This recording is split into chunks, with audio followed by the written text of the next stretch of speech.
दोस्तों स्वागत है आपका अपने चैनल प्रैक्टिकली साइट विजिट में। दोस्तों अगर आप एक हाई राइज बिल्डिंग में काम करते हैं और उसके बारे में आप सीखने की कोशिश कर रहे हैं या जानना चाहते हैं तो मैं आपको कुछ ऐसे टिप्स बताने वाला हूं जो आपको विशेष रूप से ध्यान रखना है। ठीक है दोस्तों, जैसे कि आप देख सकते हैं ये हमारा जो छत के ऊपर बीम का सरिया बनता है। आपको जैसा पता ही होगा कि सबसे पहले बीम का सरिया बांधा जाता है, फिर वो बीम का सरिया डाउन होता है। बीम का सरिया डाउन होने के बाद फिर छत का सरिया बांधा जाता है। ये देख सकते हैं अब ये बीम जो दिख रही है, ये बीम पहले डाउन होती है, डाउन होने के बाद फिर छत का सरिया बांधा जाता है। उसके बाद में फिर लाइट का काम होता है, फिर कवर ब्लॉक लगते हैं, फिर हमारी जो छत है वो छत की भराई चालू हो जाती है। ठीक है दोस्तों, अब बीम का सरिया डाउन होगा। बीम का सरिया डाउन होने से पहले आपको किन बातों का विशेष रूप से ध्यान रखना है, मैं आपको कुछ ऐसी बातें बताने वाला हूँ जो आपको विशेष रूप से ध्यान रखनी है। अगर वीडियो अच्छी लगे तो हमारे चैनल को लाइक शेयर एंड सब्सक्राइब जरूर करिए। ठीक है दोस्तों, जैसे कि आप ये देख सकते हैं ये बीम है। इसमें पहली चीज़ आप ये ध्यान रखिए कि जो भी बीम की रिंग है, जो मास्टर रिंग होती है, उसकी कुंडी मुड़वाएं। कुंडी 10D के हिसाब से होनी चाहिए और 135 डिग्री पर मुड़नी चाहिए। अगर 8 mm का सरिया है तो 10D इसका मतलब 8 × 10 मतलब 80 mm इसकी लेंथ होनी चाहिए और 135 डिग्री पर ये मुड़नी चाहिए। इसकी कैंची बांधी होनी चाहिए। ठीक है दोस्तों, पहली बात।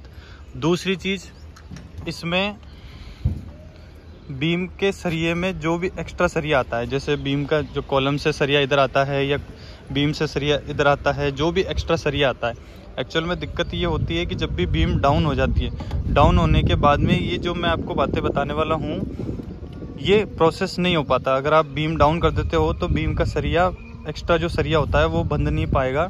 तो इसके लिए आपको सबसे पहले बीम डाउन करवाने से पहले आपको इस चीज़ का विशेष रूप से ध्यान रखना है कि जो भी एक्स्ट्रा का सरिया आता है, चाहे बीम से आ रहा हो चाहे कॉलम से आ रहा हो, मान के चलिए इस कॉलम से 5 मीटर तक या 3 मीटर तक इसका एक्स्ट्रा है, 20 का सरिया है टॉप के अंदर, तो आप वो एक्स्ट्रा का सरिया पहले डलवा लें। इस चीज़ का आप ध्यान रखिए। तीसरी बात दोस्तों, जब भी बीम डाउन होए, बीम डाउन होने से पहले इसमें कवर ब्लॉक आप ये देख सकते हैं, जिस तरीके से कवर ब्लॉक बांधे गए हैं, ये कवर ब्लॉक बंधवा लें। दिक्कत ये होती है कि जब बीम डाउन हो जाती है तो डाउन होने के बाद में बीम उठती नहीं है, ये बहुत प्रॉब्लम आती है। तो आपको इस चीज़ से जूझना ना पड़े, उसके लिए आप पहले कवर ब्लॉक उसमें बंधवा लें। ये देख सकते हैं आप, जिस तरीके से कवर ब्लॉक बांधे गए हैं इस तरीके से आप कवर ब्लॉक बंधवा लें। ठीक है दोस्तों, चौथी बात, आपको जो भी बीम के अंदर जो भी सरिया चेक करना है, जो भी आपको बीम का टॉप बार चेक करना है या बॉटम बार चेक करना है या एक्स्ट्रा चेक करना है, आप पहले इन चीज़ों को चेक कर लें। बाद में ये चेक नहीं हो पाता, देखने में बहुत समस्या होती है, क्योंकि छत का सरिया भी आ जाता है। जो छत का सरिया जाता है, ये छत का सरिया आ जाता है, जिससे सरिया चेक नहीं हो पाता।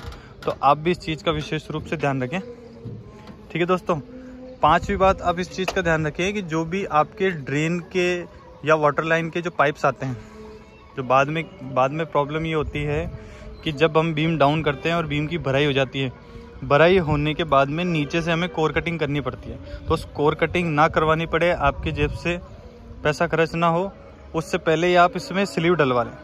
तो स्लीव का दूसरा कारण भी ये होता है कि छत में जब कोर कटिंग हम करते हैं तो कोर कटिंग से छत वाइब्रेट होती है, जो कि एक छत के लिए एक हानिकारक चीज़ होती है। उस हानिकारक से बचने के लिए हम छत में स्लीव डलवा लेते हैं, जिससे जब भराई हो जाती है, भराई होने के बाद में जब उसकी डी शटरिंग होती है तो वो आराम से उसमें जो भी ड्रेन का पाइप होता है या WC का जो भी पाइप होता है वो पाइप आराम से क्रॉस हो जाता है। ठीक है दोस्तों, इससे पहले सातवीं बात, आप इस चीज़ का ध्यान रखिए कि जो भी आप ये लैपिंग का सरिया जो देख रहे हैं, जो भी फुल लेंथ यहाँ से मान के चलिए अगर 12 मीटर का सरिया इधर आके ख़त्म होता है और ये लैपिंग जोन किस जगह होता है, पहले तो आप उस चीज़ को डिसाइड कर लीजिए। लैपिंग जोन होने के बाद में जो लैप होता है वो लैपिंग आड़ी होनी चाहिए, वर्टिकल स्थिति में नहीं होनी चाहिए, हमेशा हॉरिजॉन्टल स्थिति में होनी चाहिए। देख सकते हैं आप जिस तरीके से हॉरिजॉन्टल डिस्टेंस हो रही है, इसी तरीके से लैप होना चाहिए। ठीक है दोस्तों, तो आप इन 7 बातों का विशेष रूप से ध्यान रखिए बीम डाउन होने से पहले।